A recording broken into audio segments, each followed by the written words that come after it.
তো ঝলমলে রোদ উঠে গিয়েছে একদম, তার মধ্যে আমাদের ভালোবাসার গাছে ভালোবাসার ফুল ফুটে গিয়েছে। আর এর মাঝে আমার রান্না বান্না চলতেছে। অ্যান্ড দেন সকালে ফ্রাইডেতে পরোটা না হলে কিন্তু একদমই জমে না, পরোটা হতেই হবে crispy and crunchy. So then এখানে আমি অ্যাড করে নিয়েছি এগ এবং ভাজি। তো এগুলা নিশ্চয়ই খুবই ইয়াম্মি হবে। আর আমার পুচকু শুধু আড্ডা, গল্প, হাসি, ঠাট্টা এসব চলতে থাকে। তো শুক্রবারটা সকাল থেকে ব্যস্ততা স্টার্ট হয় আমার। আসসালামু আলাইকুম এভরিওয়ান, সবাই কেমন আছেন? সবাইকে স্বাগতম বা আফরোজানগর। আর এখানে আমি ফ্রাইডেতে বাজার করতে চলে গিয়েছি।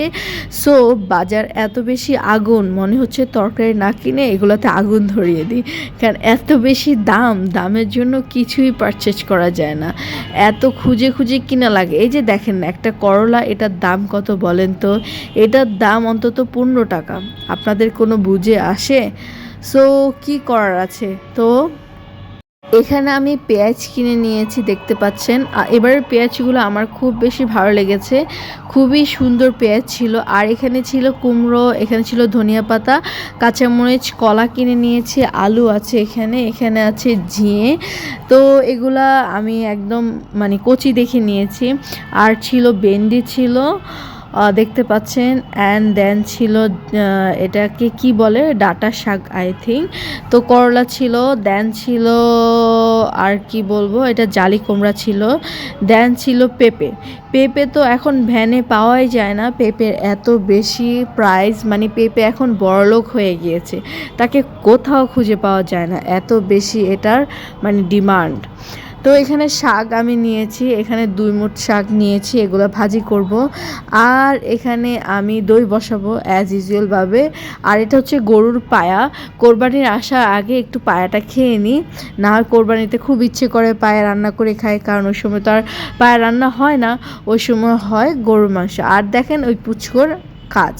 তো যাই হোক, এই বাজারগুলো আমি সবগুলো গুছিয়ে রাখবো, গুছিয়ে রেখে দেন মর্নিং থেকে স্টার্ট করব আমি। আসসালামু আলাইকুম সবাইকে, রেকর্ড বাফেজি রান্নাঘরে অনেক অনেক বেশি স্বাগতম। তো আজকে ফ্রাইডে, আর ফ্রাইডেতে মর্নিংয়ে দেখেন আমাদের ভালোবাসার গাছে আরও 2টা ফুল ফুটেছে। আগে কলি দেখিয়েছিলাম, এখন এই 2টা সুন্দর ফুটে গেছে। আর ঝলমলে রোদ দেখতে পাচ্ছেন। তুমি কি নিয়ে আসছো? জামা কাপড় রোদে দিবা? ওকে, তো এই তো সবাইকে জুম্মা মোবারক দিয়ে দাও। আচ্ছা, তো যাই হোক, ছাদে এত বেশি রোদ, আমরা এখন বাসায় চলে যাব কুকিং করতে, ছাদে ঘোরাঘুরি করতে। আমার এখানে ডিমের পানি অলরেডি শুকিয়ে গিয়েছে, ভাগ্যিস পুড়ে যায়নি। দেন আমি এখানে তেল ঢেলে দিচ্ছি। সো একে একে আমি ভাজিগুলো ফার্স্টে স্টার্ট করি যে কোনো কুকিংয়ে, কারণ ভাজিগুলো ঝটপট হয়ে গেলে বড় তরকারি হতে সময় লাগে না। তো এখানে আমি শাক সিদ্ধ করে রেখেছিলাম আগেই, ছাদে যাওয়ার আগে। তো শাকটা অলরেডি সিদ্ধ হয়ে গিয়েছে। দেন আমি পেঁয়াজ, কাঁচামরিচ এখানে অ্যাড করে দিয়ে শাকটা আমি এখানে দিয়ে দিয়েছি। একদিকে আমি কাজ করতেছি, আর একদিকে দেখতে পাচ্ছেন তিনি আমাকে সব কিছু কাটিং করে দিচ্ছে। সো একা হাতে ফ্রাইডে সব কাজ করাটা একটু টাফ হয়ে যায়, কেউ যদি আপনাকে কাটিতে হেল্প করে তাহলে কিন্তু অনেক বেশি সহজ হয়ে যায় রান্না করতে, তাই না? কারণ বলে না, গোছানো থাকলে যে কোনো জিনিস আপনি সহজেই রান্না করে ফেলতে পারবেন। আমারও তাই হয়েছে। শাকভাজি হয়ে গিয়েছে, কুমড়াটা আমি বসিয়ে দিয়েছি। আর দেন এখানে ছিল ঝিয়ে, দেখতে পাচ্ছেন এটা কাটিং করা হয়ে গিয়েছে, এটা হচ্ছে জালি কুমড়ো। আর ছিল এখানে এবার তেলাপিয়া মাছ দিয়ে রান্না করব, এটা হচ্ছে গরুর পায়া, এগুলো কুকিং করব। অ্যান্ড দেন পেঁপে ছিল, এই আর কি। তো যাই হোক, করলাও আমি ভাজি করে ফেলছি, করলাটাকে একদম পোড়া পোড়া করতেছি, দেখতে পাচ্ছেন। দেন সময় হয়ে গেল ঘড়িতে কয়টা, 10টা। আর 10টা মানেই হচ্ছে সকালের ব্রেকফাস্ট মানেই হচ্ছে পরোটা। তো যাই হোক, এখানে আমি ক্রিস্পি করে পরোটা ভেজে নিচ্ছি। তো একটা একটা করে ভাজতেছি, প্লাস হচ্ছে রান্নাবান্না করতেছি। যদিও অনেক হার্ডওয়ার্কিং হয়ে যায়, তারপরও কাজটা তো আমাদের করতে হবে, তাই না? কাজটা সব কমপ্লিট করার পরে কিন্তু অন্যরকম একটা ভালো লাগা কাজ করে। তো করতে কষ্ট কিন্তু করার পরে হাসি। তো যাই হোক, এখানে আমার পরোটা ডান হয়ে গেছে, ডিম হয়ে যাচ্ছে। ডিম আমি অমলেট করতে গিয়ে সবসময় আমার গায়ে তেল ছিটে আসবে। তো যাই হোক, ভালোবাসার মানুষ গায়ের দিকে ঢেলে আসবে, এটা কি স্বাভাবিক নয়? আমি তাদের ভালোবাসাটাকে অ্যাকসেপ্ট করে নিয়েছি, আর আমার মতো সকল নারীদেরই অ্যাকসেপ্ট করতে হয়।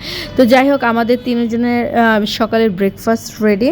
তাদের থেকে আমি একটু পরোটা নিব আর আমি এগ নিব। সো এখানে আমি আগে ভেন্ডিটা বসিয়ে দিয়ে তারপর আমি ব্রেকফাস্টটা করতে যাব।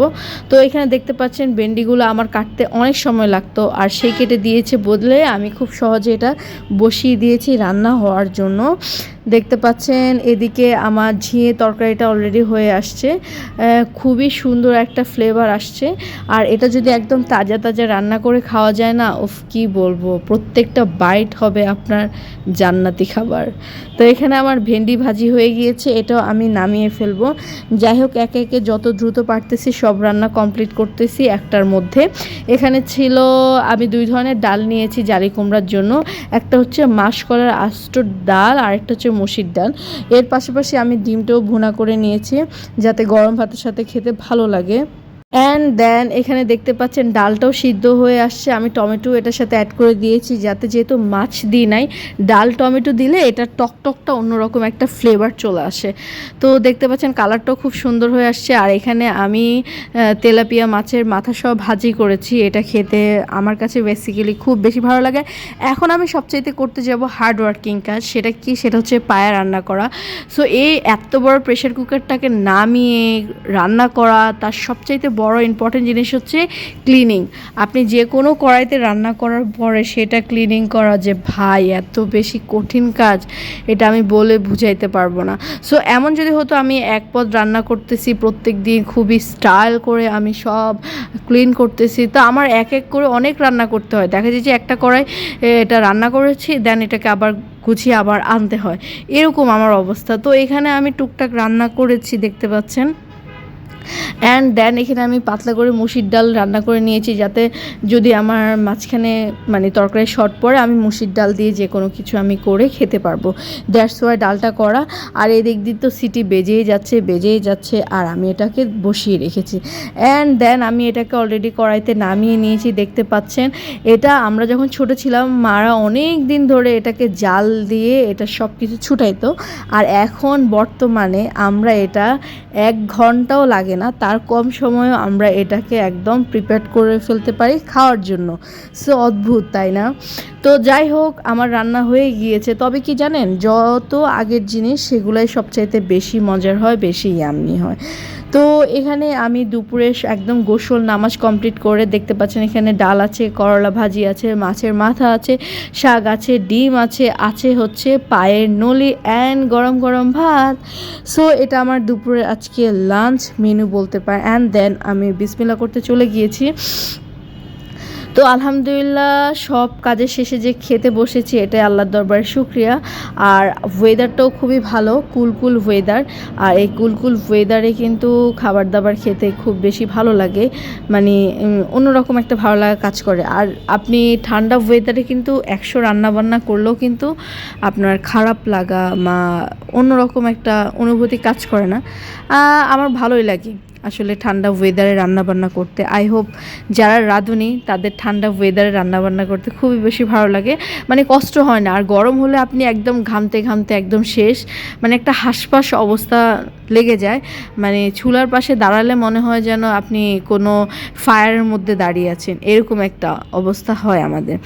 তো যাই হোক, এখানে আমি নলি নিয়ে নিয়েছি, পায়া নিয়ে নিয়েছি, দেখতে পাচ্ছেন সব কিছু খুলে চলে আসছে, এরকম একটা অবস্থা প্রেশার কুকারে।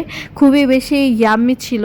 আর আমি মশলাটা একটু কমিয়ে দেওয়ার চেষ্টা করেছি, পায়াতে বেশি মশলা দিলে কেন জানি মশলাটা টেনে নিতে পারে না, দ্যাটস ওয়াই আমি মশলাটা কম দিয়েছি, কিন্তু খুব বেশি ইয়ামি হয়েছে, অসাধারণ এক কথা হয়েছে। খুবই মজা করে খেয়েছি আলহামদুলিল্লাহ। তার আগের বার আমার যখন নলি আনছিল তখন আমার অনেক ফিভার হয়েছিল, আমি ভালো করে খেতে পারিনি, দ্যাটস ওয়াই আবার আনতে বলেছি। সো পেট ভরে এত মজার খাবার খাওয়ার পরে আমি এখানে দধি নিয়েছি, দধিটা খাওয়ার জন্য। সো এরকম মজার খাবার খাওয়ার পরে এরকম ডেজার্ট তো খাওয়াই যায়, আর আমার এটা খুব বেশি ভালো লাগে। সো আমি এখন ঠান্ডা দধি খেয়ে এখন আমার গলাটা বসে আছে। সো কেমন লাগছে জানান প্লিজ, লাইক কমেন্ট শেয়ার। আল্লাহ হাফেজ অ্যান্ড বাই বাই।